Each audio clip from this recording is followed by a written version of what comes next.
बात नहीं है। मोतीलाल जी को आप जानते हैं, रिजवान जी को आप जानते हैं, फरजान जी को जानते हैं, संजय जी को जानते हैं, मनोज जी को जानते हैं, ऐसे तमाम लोग जानते हैं। आप महिलाओं में पूजा जी को जानते हैं, उषा जी को जानते हैं, दमयंती जी को जानते हैं। ऐसे तमाम चेहरे हैं जो सामने हैं, जिनको सबको जानते हैं।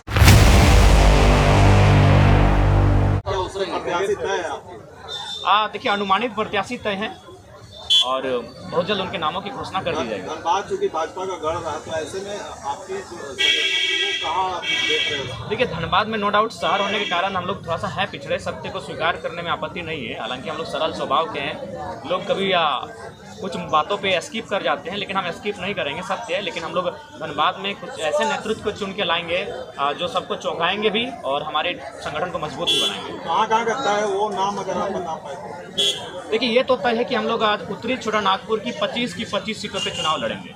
जो 7 जिला उत्तरी छोटा नागपुर पे आते हैं, उन तमाम जो 25 सीटें आती हैं, उन 25 सीटों पे हम लोग विधानसभा का चुनाव लड़ेंगे। उन सीटों पे कहीं किंतु परंतु कुछ भी नहीं है। बाकी गठबंधन भी आप लोग करेंगे क्या? नहीं, गठबंधन नहीं करेंगे। हम लोग अपने दल के आधार पे चुनाव लड़ेंगे। हम लोग किसी गठबंधन के छत्र छाया में चुनाव लड़ने नहीं जा रहे हैं। कितने सीटों की तैयारी है इस बार? देखिए, 50 से अधिक सीटों पे हमारी तैयारी है, क्योंकि लोकसभा में हम लोग 8 सीटों पे लड़े थे, जिनमें 46 सीटें आती है, तो उनमें तो तैयारी है ही है। हर एक क्षेत्र में हमारे कैडर हैं, कम है कहीं अधिक हैं, और विधानसभा चुनाव के नज़दीक जाते जाते उनकी संख्या में इजाफा होगा, दुगनी होगी, तिगुनी होगी, तो उन सीटों पे लड़ेंगे। उसके अलावा 2-4 विधानसभा लोकसभा छूटे थे, उन सीटों पे भी हम लोग चुनाव लड़ेंगे। लोकसभा का चुनाव आपने लड़ा, आखिर कहाँ चूक रही? जी, कुछ चूक रही। देखिए, समीक्षा हुई है? हाँ, उनकी भी समीक्षा हो रही है। लोकसभा चुनाव जो हुआ उसमें हमारी चूक रही कि हमारे पास जो कैडर नहीं था। चुनाव हम लोगों ने केवल एक इमोशन से चुनाव लड़ा। हमारे पास बूथ में बैठने के लिए बूथ मैनेजमेंट नहीं था। अगर बूथ मैनेजमेंट होते हैं, अगर एक बूथ में मान के चलिए 20 वोट ही एक्स्ट्रा ऐड होते हैं, तो हमारे पास मान के चलिए 2000 बूथ हैं, तो 2000 को आप 20 से गुना करके देख लीजिए। तो कुल मिलाकर हमें लगता है कि बूथ मैनेजमेंट में हमारी कमी रही, और हमारी कमी जो हमारे कैडर्स रहे उनमें कमी रही। हम कैडर्स भी अगर रखते तो कम से कम कैडर वोट भी हमें आता। और सबसे महत्वपूर्ण बात होती है, कहीं ना कहीं जो एक स्ट्रेटजी प्लान तैयार होती है, वो प्लान कभी नहीं रहा। हम लोग हमेशा सभाओं में रहे, हमेशा रोड शो में रहे, क्योंकि समय ही नहीं था। क्योंकि बाकी जो दल थे उनके पास बाकी स्टेट से भी लीडर आते थे। इंडिया गठबंधन के पास नहीं करने से भी 1000 स्टार प्रचारक हैं। एनडीए गठबंधन के पास भी 1000 स्टार प्रचारक थे। लेकिन जरा महतो की टीम में सारा चीज़ हम लोग के सेंट्रल के जो 2-3 चेहरे थे उन्हीं के इर्द गिर्द घूम रहा था। तो इसलिए थोड़ा सा मैंने साधन संसाधन की कमी, समय का अभाव रहा। अगर समय और 10 दिन मिलता तो गिरिडीह लोकसभा हम चुनाव जीत जाते, ये मेरा विश्वास है। जो लोकसभा चुनाव जो लड़े उनको टिकट मिलेगा क्या? देखिए वो वहाँ के हमारे जो संगठन के फीडबैक है वो तय करेंगे। क्योंकि पहले तय हुआ था कि जो लोग लोकसभा, क्योंकि हम लोग विकेंद्रीकरण की लगातार बात करते हैं कि सबको अवसर मिलेगा, तो अगर इसीलिए हम लोगों ने पहले ये तय किया था। लेकिन अगर जरूरत पड़ी तो चुनाव लड़ते हुए दिखेंगे। बाकायदा ये तय वहाँ की जो टीमें हैं, वहाँ के जो साथी हैं, वही तय करेंगे। देखिए, अगर जहाँ तक मेरा सवाल है, मैं गिरिडीह लोकसभा की किसी एक सीट पे चुनाव लड़ूंगा और धनबाद लोकसभा, हजारीबाग लोकसभा में से किसी एक सीट पे चुनाव लड़ूंगा। तो यही फिलहाल मंथन चल रहा है और संगठन का भी यही निर्णय है। जातीय समीकरण भी रहेगा क्या? नहीं, जातीय समीकरण नहीं। जो पहले से आंदोलन में जुड़े हैं, जो हमेशा अगुवाई किए हैं, हालांकि सामाजिक समरसता की बात हर कोई करता है, हर कोई करना भी चाहिए, सोशल इंजीनियरिंग का ध्यान रखना चाहिए। लेकिन कुल मिलाकर जो आंदोलन से जुड़े लड़के हैं वो प्रथम रहेंगे। उसके बाद बाकी जो समीकरण आप कह रहे हैं उस पर क्या मुद्दा लेके जा रहे हैं? जी, हमारा सबसे पहला मुद्दा यही है कि आज भी 24 वर्ष हो गए झारखंड को, अगर आज भी इस राज्य की एक स्थानीय डोमिसाइल पॉलिसी नहीं है, एक मजबूत डोमिसाइल पॉलिसी नहीं होने के कारण जब भी यहाँ की कोई वैकेंसी आती है तो उस डोमिसाइल पॉलिसी नहीं होने के कारण उसका नियोजन नीति में हस्तक्षेप नहीं हो पाता है और हमारी सीटों को गैर झारखंडियों में बांट दिया जाता है, जो कि दुर्भाग्य है। तो इसीलिए मेरा मानना है कि एक मजबूत स्थानीय नीति बने, फिर उस स्थानीय नीति के आधार पर एक नियोजन नीति बने। चूँकि हमारा क्षेत्र नौकरियों के बाद, सरकारी नौकरियों के बाद अगर हम कहीं रोजगार सृजन करते हैं तो औद्योगिक क्षेत्र में करते हैं और माइंस के एरियाज में करते हैं। तो वहाँ जो हमारा कंपनी का जो एक्ट होगा उनमें हम लोग राज्य सरकार का जो आवेदन संदेश होगा वो केंद्र को भेजा जाएगा कि कंपनी एक्ट में ऐसा संशोधन हो ताकि वहाँ के रैयत, वहाँ के विस्थापित और उस आसपास के क्षेत्रों में बसने वाले लोगों को मैक्सिमम लाभ हो। हम लोग कृषि प्रधान क्षेत्र में आते हैं तो राज्य की एक बेहतर कृषि नीति बनाई जाएगी।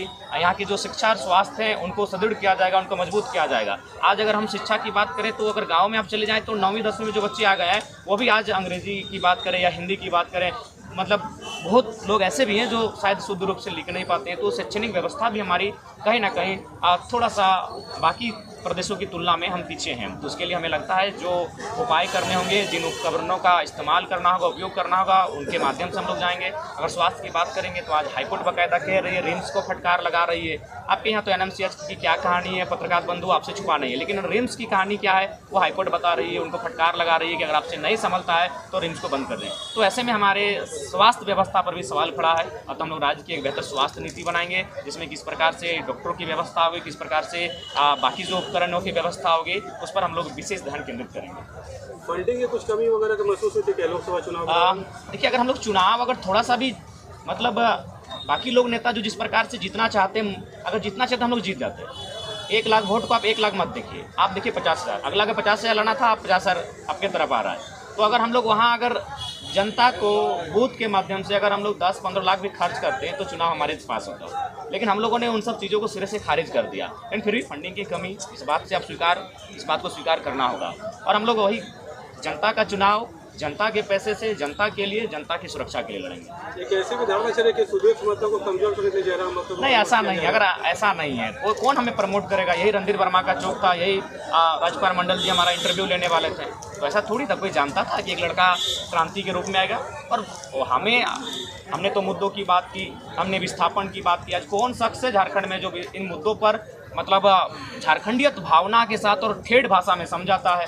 कौन है जो मैंने तमाम जो माफिया हैं उनको आंख दिखाता है? कल क्या वल्लोदना की घटना आपको भी मालूम है। बताइए, कोई काम मांगने गया, आप गाड़ी चढ़ा देते हैं। ये कैसा संवैधानिक देश है, कैसा लोकतांत्रिक देश है? तो हमें तो हमारी निर्भीक अंदाज ने नेता बनाया, हमें तो हमारे निडर स्वभाव ने नेता बनाया है। हम किसी को ना अच्छा करने आए, मैंने अच्छा अगर करने आए हैं तो हम जनता को करने आए, हम किसी को खराब करने नहीं आए किसी नेता को। उनके कर्तव्य, उनका व्यवहार, उनका विचार, उनका आचरण, उसके लिए वो रिस्पॉन्सिबल हैं। हम अपने राज्य के लिए आए हैं और राज्यवासियों के लिए अच्छा कैसे करेंगे उस पर हम लोग लगातार चिंतन मंथन करते हैं। आज कार्यक्रम में एंट्री में 500 रुपया फी लिया जा रहा है। देखिए, चूंकि मानते हैं इस बात को कि हम लोग अभी नई पार्टी है और इन सब जब चीज़ों में जब ढल रहे हैं तो थोड़ा सा बाकायदा, मैं भी जब मंच में था तो मैं मेरे बगल में फरजान जी थे और उषा दी थे। मैंने उनको कानों में कहा कि थोड़ा अनकम्फर्ट फील हो रहा है, मैं ये इस प्रकार का मंच, इस प्रकार की कुर्सियाँ, इसमें थोड़ा मैं अनकम्फर्ट फील कर रहा हूँ। लेकिन जब आप पार्टी के लिए बढ़ते हैं, जब आप देश में आपकी पार्टी का नाम होता है, और देश में नहीं, मैं कहता हूँ इतिहास की चर्चा कीजिए कि कोई भी पार्टी अगर चुनाव लड़ी है तो कम से कम सिंबल से लड़ी है।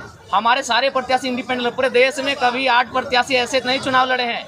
तो ये तो देश में हम लोगों ने पहचान बनाई है, तो कुछ चीज़ों को थोड़ा आपको प्रोटोकॉल में ढलना पड़ता है।